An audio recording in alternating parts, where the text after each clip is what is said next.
A paz de Cristo a todos. Para quem não me conhece, eu me chamo Ingrid, sou casada com Gilmar Gomes, sou psicóloga e atualmente eu e meu esposo estamos buscando servir a Deus através do apostolado da Loja Filhos da Virgem Maria.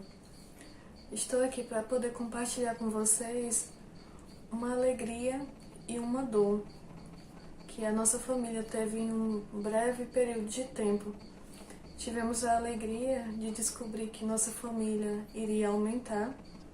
Eu estava grávida e pouco tempo depois tivemos a dor do aborto espontâneo. E eu estou aqui porque a dor precisa ser transformada.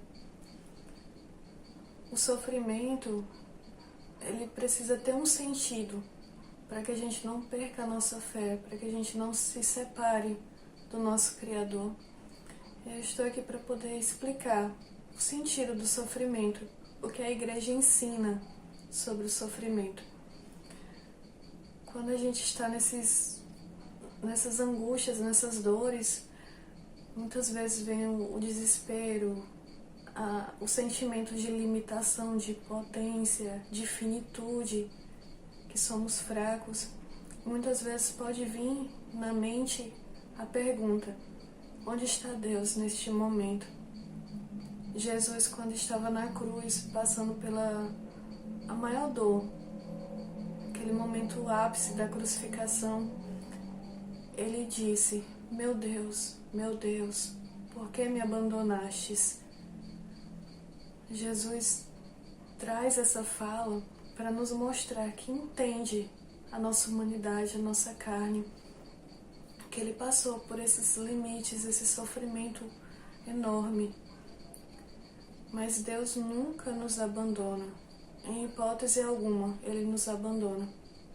E Jesus depois fala: Pai, em tuas mãos entrego o meu espírito. E ali se cumpriu o sentido maior do sofrimento de Cristo, que foi a salvação das almas. Jesus, ele é a cabeça do corpo que é a igreja. Nós somos o corpo de Cristo, nós somos a igreja.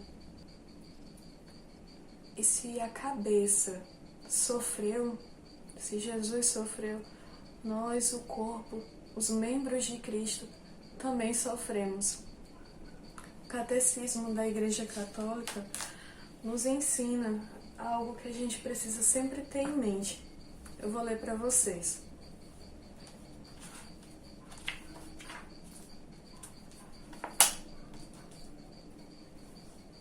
Está no capítulo, na numeração 793.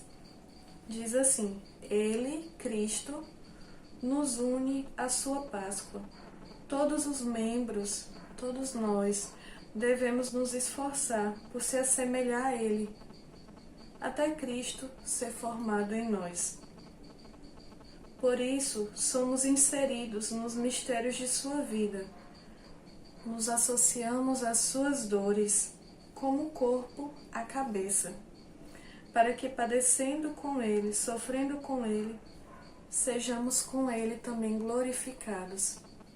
Jesus, após as maiores dores na cruz, ele ressuscitou, ele salvou a humanidade e todos nós somos chamados a aceitar a salvação de Cristo, a aceitar Jesus como nosso Salvador. Então, o sofrimento tem um sentido, nosso Senhor nos ensina isso. Por isso, quando um sofrimento nos assolar, não um sofrimento que veio porque a gente teve atitudes erradas, mas um sofrimento que veio sem a gente ter buscado, um sofrimento que bateu a nossa porta, como uma morte, uma doença, uma traição, um abandono. Quando chegarem esses sofrimentos, nós podemos unir o nosso sofrimento ao sofrimento de Cristo na cruz. E ao fazer isso, Deus transforma o nosso sofrimento em atos meritórios. A igreja nos ensina que esses atos meritórios nós podemos oferecer e pedir pela conversão de alguém específico, pedir pela conversão das almas, pedir pela salvação das almas. Então esse sofrimento, unido ao sofrimento de Cristo, tem esse sentido de completar a obra de Deus, a obra da redenção. Paulo, em Colossenses capítulo 1, versículo 24, diz assim: me alegro nos sofrimentos suportados por vós. É ele dizendo para as pessoas que se alegra, sofrendo, suportando os sofrimentos pelas pessoas. Pois o que falta às tribulações de Cristo completo na minha carne, por seu corpo, que é a igreja. Então, Paulo nos ensina, a igreja nos ensina que nós somos o corpo de Cristo e que os nossos sofrimentos completam a obra da redenção. Deus quis assim. Por isso que há os sofrimentos e por isso que precisamos entender esse sentido do sofrimento, dos atos meritórios, onde podemos oferecer o que passamos, pedindo a Deus pela conversão nossa, das pessoas que amamos, de todos os nossos irmãos.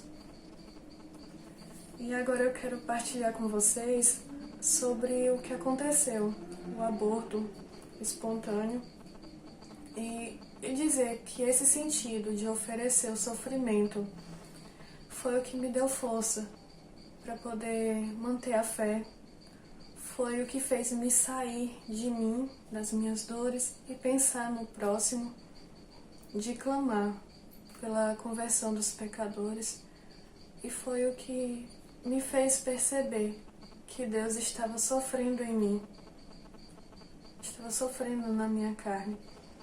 Então esse sentido me ajudou bastante a passar por esse momento. Eu quero partilhar com você. Descobrimos que a nossa família iria aumentar, e ao descobrir, quando eu fui contar a notícia para o meu esposo, eu falei para ele que tudo que vem de Deus é graça. E realmente é isso. Um filho vem de Deus. Quando temos um filho dentro do nosso ventre, temos a certeza que Deus está ali tocando o ventre. E a cada dia que passa, Deus está formando cada partezinha do corpo daquele bebezinho, daquela nova vida.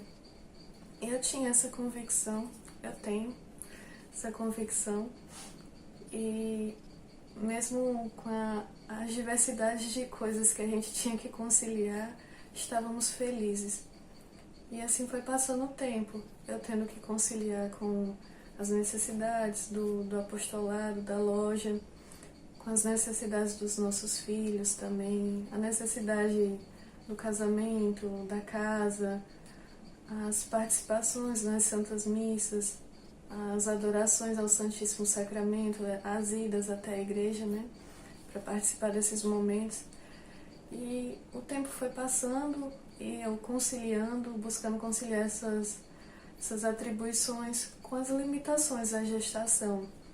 Sono, enjoos, a fraqueza também. E assim foi passando o tempo, até que completou 10 semanas e 4 dias. E na noite anterior, ao completar 10 semanas e 4 dias, eu tive uma dor pélvica, e essa dor ficava indo e voltando. Então pesquisei e vi que diziam na pesquisa que fiz que fazia parte, que o útero está crescendo, então quando as dores vai e volta, não é tão preocupante. E assim eu fui buscar descansar para diminuir as dores. Meu esposo me deu um medicamento para dor e consegui dormir. Mas depois eu acordei pela manhã com a dor, e essa dor estava forte. Logo depois veio um sangramento na cor vermelho vivo, e esse sangramento foi aumentando, até que decidimos ir para o hospital. A gente iria levar até nossos 2 filhos para o hospital para poder facilitar o processo, já ir todos. Só que eu fui piorando, eu fui percebendo que o sangramento estava maior, que as dores estavam mais intensas. Então eu pedi nesse momento para o meu esposo clamar por um milagre para Deus, porque eu estava sentindo que o nosso filho estava morrendo. Eu estava sentindo isso e já estava muito emocionada com o que estava acontecendo, muito afetada. Então decidimos deixar nossos 2 filhos na casa da avó e seguimos para o hospital. Ao chegar no hospital, durante o trajeto, as dores também foram aumentando, cheguei a vomitar, o sangramento também muito intenso. E ao chegar no hospital, marcamos a ficha e ficamos aguardando. E nessa hora as dores ficaram ainda maiores. E foi nesse momento que eu lembrei que eu precisava oferecer o que eu estava sentindo, aquelas dores. E fui oferecendo cada dor, pedindo a Deus pela conversão dos pecadores. E fui pedindo, e aquela dor, que não diminuiu, só aumentou. Ela tinha um novo sentido, o sentido do oferecimento.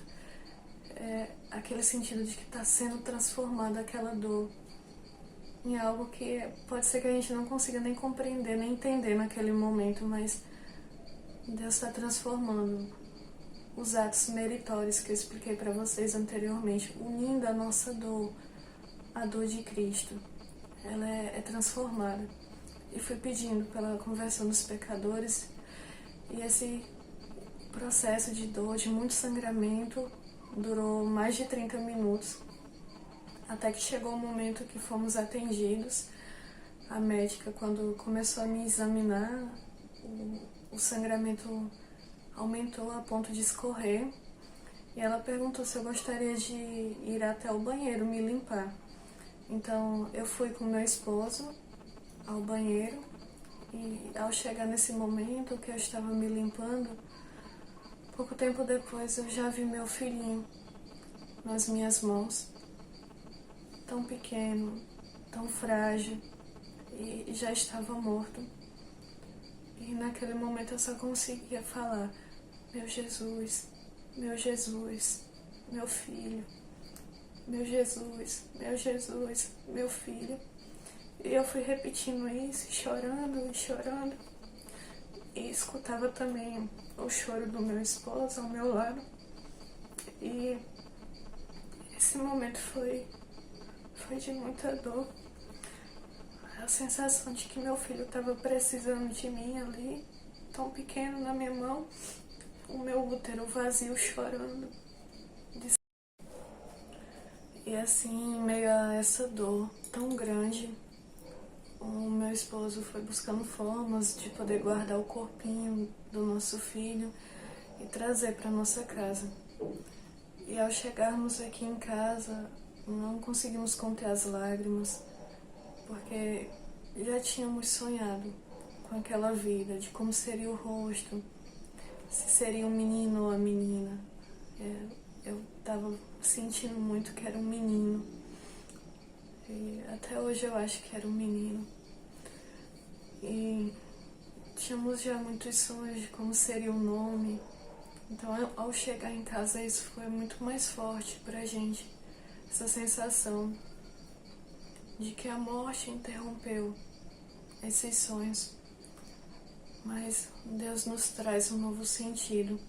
E enquanto o meu esposo foi buscar os nossos filhos na casa da avó, eu coloquei o corpinho aqui no nosso oratório e comecei a olhar para aquele corpinho, para o nosso filho.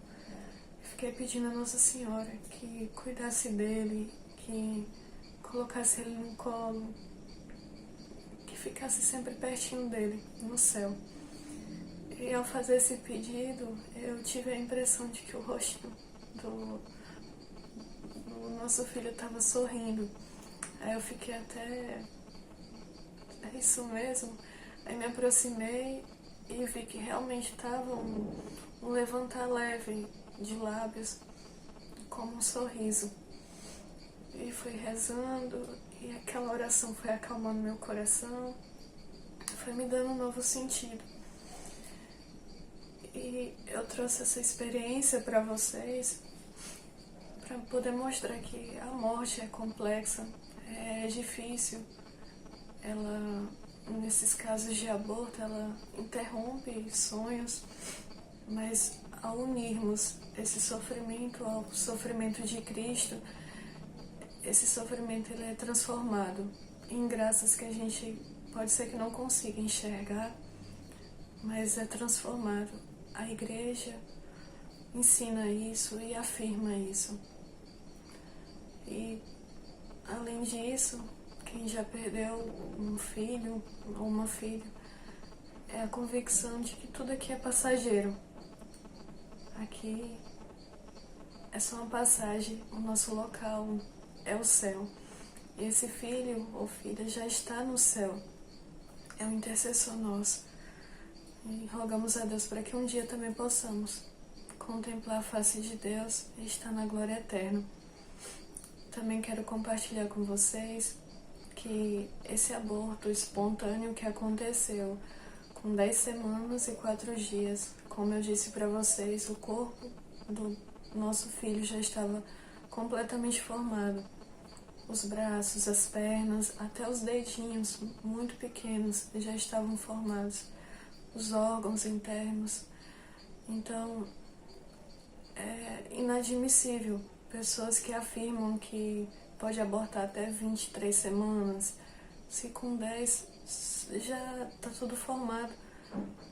Além disso, não só com 10 semanas, mas no momento da concepção, no momento que aquela vida iniciada, Deus já deu uma alma para aquela vida.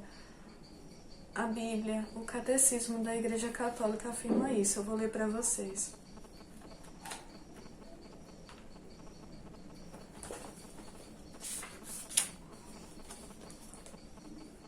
Diz assim: a vida humana deve ser respeitada e protegida de maneira absoluta, a partir do momento da concepção, desde o primeiro momento de sua existência, desde o início da concepção.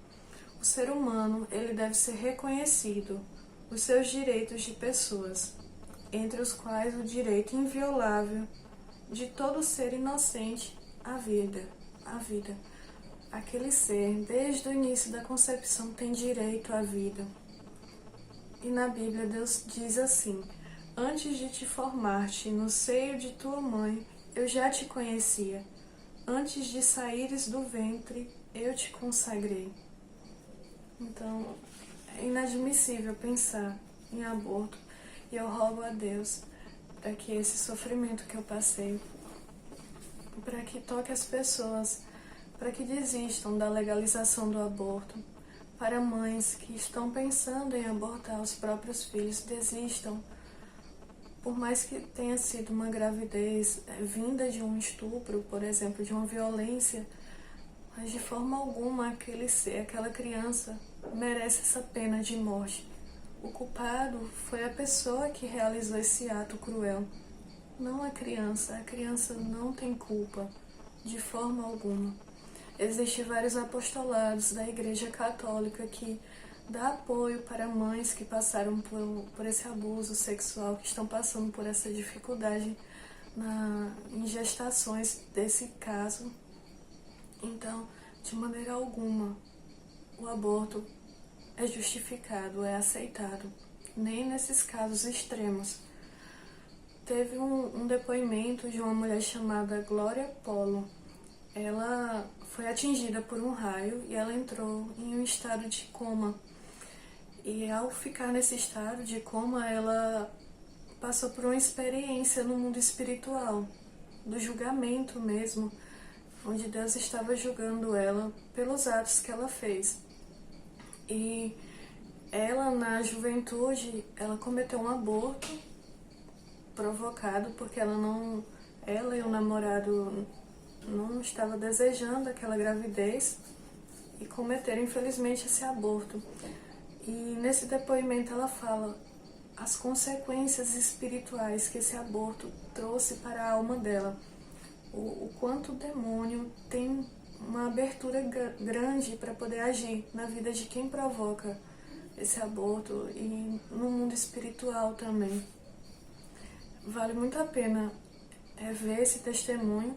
Se você colocar no YouTube o nome Glória Apolo, Testemunho, Canção Nova, vai aparecer.